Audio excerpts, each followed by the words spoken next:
ലോകത്ത് ജാക്മാ ഉൾപ്പെടെയുള്ള വലിയ ബിസിനസ്സുകാരെല്ലാം പറയുന്നു അടുത്ത ഓപ്പർച്യൂണിറ്റി ആഫ്രിക്കയാണ്. കാരണം ആഫ്രിക്കയിൽ നിങ്ങളൊന്ന് ചിന്തിച്ചു നോക്കൂ, നമ്മുടെ കാലത്തിൽ നിന്ന് 3-4 പതിറ്റാണ്ടുകൾ പിന്നിൽ നിൽക്കുന്ന ഒരുപാട് സ്ഥലങ്ങളുണ്ട്.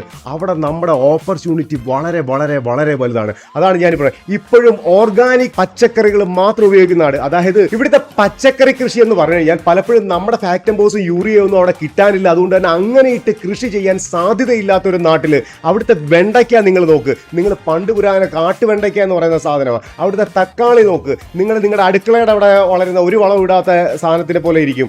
ഇതൊക്കെ മാറ്റിയിട്ട് നിങ്ങൾക്ക് അവിടെ കൃത്യമായി കൃഷി ചെയ്യാൻ പറ്റുകയാണെങ്കിൽ അവിടെ ഡിമാൻഡ് ഉണ്ട്. ഒരു സബോളയ്ക്ക്, ഒരു സാധാരണ സബോളയ്ക്ക് 20 രൂപ 25 രൂപ വിലയുള്ള നാടാണ്. ഒരു മുട്ടയ്ക്ക്, ഒരു കോഴി മുട്ടയ്ക്ക് 20 രൂപ 24 രൂപ വിലയുണ്ടെന്ന് പറഞ്ഞാൽ നിങ്ങൾ വിശ്വസിക്കുമോ? ഇവിടെ ഇതൊക്കെ ഇമ്പോർട്ട് ചെയ്ത് വരുന്ന സാധനങ്ങളാണ്. അങ്ങനെയുള്ള നാട്ടിൽ ഓപ്പർച്യൂണിറ്റികൾ ഇല്ലെങ്കിൽ പിന്നെ നിങ്ങൾക്കത് കണ്ടെത്താൻ കഴിയുന്നില്ലെങ്കിൽ പിന്നെ നിങ്ങൾ പിന്നെ എവിടെ പോയി എന്ത് ഓപ്പർച്യൂണിറ്റി കണ്ടെത്താനാ? അതോ നാട്ടിൽ വന്ന് നാട്ടുകാർ തുടങ്ങുന്ന പോലെ കഫേ തുടങ്ങുക, അത് കഴിയുമ്പോൾ ബോട്ടിക്ക് തുടങ്ങുക, അവനും പൂട്ടി ഞാനും പൂട്ടി എന്ന് പറഞ്ഞ് വീട്ടിൽ പോയിരിക്കാനാണോ? ഓപ്പർച്യൂണിറ്റി വേണോ?